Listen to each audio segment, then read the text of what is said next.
ನಟಿ ರನ್ಯಾರಾವ್ ವಿರುದ್ಧ gold smuggling ಪ್ರಕರಣಕ್ಕೆ ಸಂಬಂಧಪಟ್ಟಂತೆ ಇಂದು ಕೂಡ ರನ್ಯಾರಾವ್ ಜಾಮೀನು ಅರ್ಜಿ ವಿಚಾರಣೆ ನಡೆಯಲಿದೆ. ನಟಿ ರನ್ಯಾರಾವ್ ವಿರುದ್ಧ ಗೋಲ್ಡ್ ಸ್ಮಗ್ಲಿಂಗ್ ಪ್ರಕರಣಕ್ಕೆ ಸಂಬಂಧಪಟ್ಟಂತೆ ಇಂದು ಕೂಡ ರನ್ಯಾರಾವ್ ಜಾಮೀನು ಅರ್ಜಿ ವಿಚಾರಣೆ ನಡೆಯಲಿದೆ. 64ನೇ ಸೆಷನ್ಸ್ ಕೋರ್ಟ್ನಲ್ಲಿ ಜಾಮೀನು ಅರ್ಜಿ ವಿಚಾರಣೆ ಕೂಡ ನಡೆಯಲಿದೆ. ನಿನ್ನೆ ವಾದವನ್ನ ಮಂಡಿಸಿದ್ದ ನಟಿ ರನ್ಯಾರಾವ್ ಪರ ವಕೀಲರು ಈಗಾಗಲೇ ವಾದವನ್ನ ಕೂಡ ಮಂಡಿಸಿದ್ರು. ಇಂದು ಡಿಆರ್ಐ ತಂಡದ ಪರ ವಕೀಲರಿಂದ ವಾದ ಮಂಡನೆ ಮಾಡುವ ಸಾಧ್ಯತೆ ಕೂಡ ಇದೆ. ಗೋಲ್ಡ್ ಸ್ಮಗ್ಲಿಂಗ್ ಕೇಸ್ನಲ್ಲಿ ಜೈಲು ಸೇರಿರುವ ನಟಿ ರನ್ಯಾರಾವ್ ಇದೇ ವಿಚಾರಕ್ಕೆ ಸಂಬಂಧಪಟ್ಟಂತೆ ಇದೀಗ ಸದ್ಯ ಪರಪ್ಪನ ಅಗ್ರಹಾರ ಜೈಲಿನಲ್ಲಿದ್ದಾರೆ ನಟಿ ರನ್ಯಾರಾವ್ ಅವರು. ನಟಿ ರನ್ಯಾರಾವ್ ವಿರುದ್ಧ ಒಂದು ಗೋಲ್ಡ್ ಸ್ಮಗ್ಲಿಂಗ್ ಕೇಸ್ ಕೂಡ ದಾಖಲಾಗಿತ್ತು. ಅದೇ ವಿಚಾರಕ್ಕೆ ಸಂಬಂಧಪಟ್ಟಂತೆ ಈಗಾಗಲೇ ಏರ್ಪೋರ್ಟ್ನಲ್ಲಿ ರನ್ಯಾರಾವ್ ಅವರನ್ನ ಅರೆಸ್ಟ್ ಮಾಡಲಾಗಿತ್ತು. ಅದಾದ ನಂತರ ವಿಚಾರಣೆಯನ್ನ ಕೂಡ ನಡೆಸಲಾಗಿತ್ತು. ವಿಚಾರಣೆಯ ಸಂದರ್ಭದಲ್ಲಿ ಡಿಆರ್ಐ ಅಧಿಕಾರಿಗಳು ಒಂದು ಮಾಹಿತಿಯನ್ನ ಕೂಡ ನೀಡಿದ್ರು. ರನ್ಯಾರಾವ್ ಅವರು ಯಾವುದೇ ರೀತಿ ಪ್ರತಿಕ್ರಿಯೆಯನ್ನ ನೀಡ್ತಾ ಇಲ್ಲ, ಯಾವುದೇ ರೆಸ್ಪಾನ್ಸ್ ಅನ್ನ ಮಾಡ್ತಾ ಇಲ್ಲ ಎನ್ನುವ ಆರೋಪವನ್ನ ಕೂಡ ಮಾಡಿದ್ರು. ಅಂತಹ ಸಂದರ್ಭದಲ್ಲಿ ರನ್ಯಾರಾವ್ ಕೂಡ ಈಗಾಗಲೇ ನನಗೆ ಮಾನಸಿಕವಾಗಿ ಹಿಂಸೆ ಆಗ್ತಾ ಇದೆ ಎನ್ನುವ ಆರೋಪವನ್ನ ಕೂಡ ಮಾಡಿದ್ರು. ಅದಾದ ಬಳಿಕ ವಿಚಾರಣೆಯನ್ನ ಕೂಡ ನಡೆಸಲಾಗಿತ್ತು, ಬೇಲ್ ವಿಚಾರಣೆ.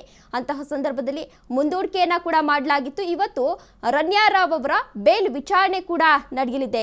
ಇದೇ ವಿಚಾರಕ್ಕೆ ಸಂಬಂಧಪಟ್ಟಂತೆ ಹೆಚ್ಚಿನ ಡೀಟೇಲ್ಸ್ ಅನ್ನ ನೀಡಲಿದ್ದಾರೆ ನಮ್ಮ ಪ್ರತಿನಿಧಿ ಅಜಯ್. ಅಜಯ್, ಇದೀಗ ನಟಿ ರನ್ಯಾರಾವ್ ವಿರುದ್ಧ ಗೋಲ್ಡ್ ಸ್ಮಗ್ಲಿಂಗ್ ಪ್ರಕರಣಕ್ಕೆ ಸಂಬಂಧಪಟ್ಟಂತೆ ಇವತ್ತು ರನ್ಯಾರಾವ್ ಅವರ ಜಾಮೀನು ಅರ್ಜಿ ವಿಚಾರಣೆ ನಡೆಯಲಿದೆ. ನಿಜಕ್ಕೂ ಬೇಲ್ ಸಿಗುತ್ತಾ ಅಂತ? ಖಂಡಿತವಾಗ್ಲೂ ತೇಜಸ್ವಿನಿ, ಏನಂದ್ರೆ ಈಗಾಗಲೇ ಇಷ್ಟು ದಿನಗಳ ಕಾಲ ರನ್ಯಾರಾವ್ ಏನೋ ನ್ಯಾಯಾಂಗ ಬಂಧನದಲ್ಲಿ ಕೂಡ ಇರುವಂತದ್ದು. ಆದ್ರೆ ಅವರು ಕೂಡ ಪ್ರತಿದಿನ ಕಾನೂನು ಹೋರಾಟಕ್ಕೂ ಕೂಡ ಇಳಿದು ಈಗಾಗಲೇ ಕಾನೂನು ಹೋರಾಟವನ್ನು ಕೂಡ ಮಾಡ್ತಾ ಇದ್ದಾರೆ. ಆದ್ರೆ ನಿನ್ನೆ ಏನು ಬೇಲ್ ಅಪ್ಲಿಕೇಶನ್ ಕೂಡ ಏನು ನ್ಯಾಯಾಧೀಶರ ಮುಂದೆ ಇತ್ತು. ಸೆಷನ್ಸ್ ಕೋರ್ಟ್ ನ 64ನೇ ಹಾಲಲ್ಲಿ ಕೂಡ ಆ ಒಂದು ಬೇಲ್ ಅಪ್ಲಿಕೇಶನ್ ಕೂಡ ಹಿಯರಿಂಗ್ ಇತ್ತು. ಆದ್ರೆ ಅಲ್ಲಿ ನಿನ್ನೆ ವಾದವನ್ನ ಅವರ ಪರ ವಕೀಲರು ಏನು ಹಿರಿಯ ವಕೀಲರು ಮಾಡಿದ್ರು, ಮತ್ತೆ SPP ಕೂಡ ಮಾಡಿದ್ರು. ಆದ್ರೆ ಇಲ್ಲಿ ಬೇಲ್ ಕೊಡಬಾರ್ದು ಅಂತ ಹೇಳಿ SPP ಬಹಳ ಸ್ಪಷ್ಟವಾಗಿ ಹೇಳಿದ್ದಾರೆ. ಯಾಕಂದ್ರೆ ಅವರು ರೆಡ್ ಹ್ಯಾಂಡ್ ಆಗಿ ಕೂಡ ಇಲ್ಲಿ ಸಿಗಾಕೊಂಡಿರಬಹುದು. ಸೊ ಹೀಗಾಗಿ ಈ ಒಂದು ವಿಚಾರವನ್ನ ಇಟ್ಕೊಂಡು ಯಾವುದೇ ಕಾರಣಕ್ಕೂ ಬೇಲನ್ನ ಕೊಡಬಾರ್ದು ಅನ್ನೋ ಒಂದು ಮಾತನ್ನು ಕೂಡ ಹೇಳಿದ್ರು. ಇನ್ನು ರನ್ಯಾ ಪರ ವಕೀಲರು ಕೂಡ ಅಷ್ಟೇ, ಅವರು ಬೆಂಗಳೂರಿನ ವಾಸಿಯಾಗಿರೋದ್ರಿಂದ ಅವರೆಲ್ಲೂ ಕೂಡ ಬಿಟ್ಟು ಹೋಗೋದಿಲ್ಲ ಬೆಂಗಳೂರ್ನ. ಸೊ ಹೀಗಾಗಿ ಯಾವುದೇ ಸಾಕ್ಷಿಗಳನ್ನ ಕೂಡ ನಾಶ ಮಾಡೋದಿಲ್ಲ. ಹೀಗಾಗಿ ಅವರಿಗೆ ಬೇಲನ್ನ ಕೊಡ್ಬೇಕು ಅನ್ನೋ ಮಾತನ್ನು ಹೇಳಿದ್ರು. ಇದೆರಡೂ ಕೂಡ ಆಲಿಸಿದಂತಹ ನ್ಯಾಯಾಲಯ ಇವತ್ತಿಗೆ ಅಂದ್ರೆ ನಿನ್ನೆ ನಾಳೆಗೆ ಮುಂದೂಡಿತ್ತು. ಇವತ್ತು ಕೂಡ ಮಧ್ಯಾಹ್ನದ ಮೇಲೆ ಅವರ ಏನು ಅರ್ಜಿ ವಿಚಾರಣೆ, ಬೇಲ್ ಅರ್ಜಿ ವಿಚಾರಣೆ ಕೂಡ ಆಗುವಂತದ್ದು ಇರುವಂತದ್ದು. ಆದ್ರೆ ಇಲ್ಲಿ ಬಹುತೇಕವಾಗಿ ಬೇಲು ಸಿಗೋದು ಕಷ್ಟ ಅಂತಾನೆ ಹೇಳ್ಬೋದು. ಯಾಕಂದ್ರೆ ಸಾಕಷ್ಟು ವಿಚಾರಗಳನ್ನ ಮತ್ತೆ ಎವಿಡೆನ್ಸ್ ಗಳನ್ನ ಟೆಕ್ನಿಕಲಿ ಆಗಿರ್ಬೋದು ಮತ್ತೆ ಪ್ರತಿಯೊಂದನ್ನು ಕೂಡ ಈಗಾಗಲೇ DRI ಅಧಿಕಾರಿಗಳು ಕೂಡ ಸಂಗ್ರಹ ಮಾಡಿರುವಂತದ್ದು.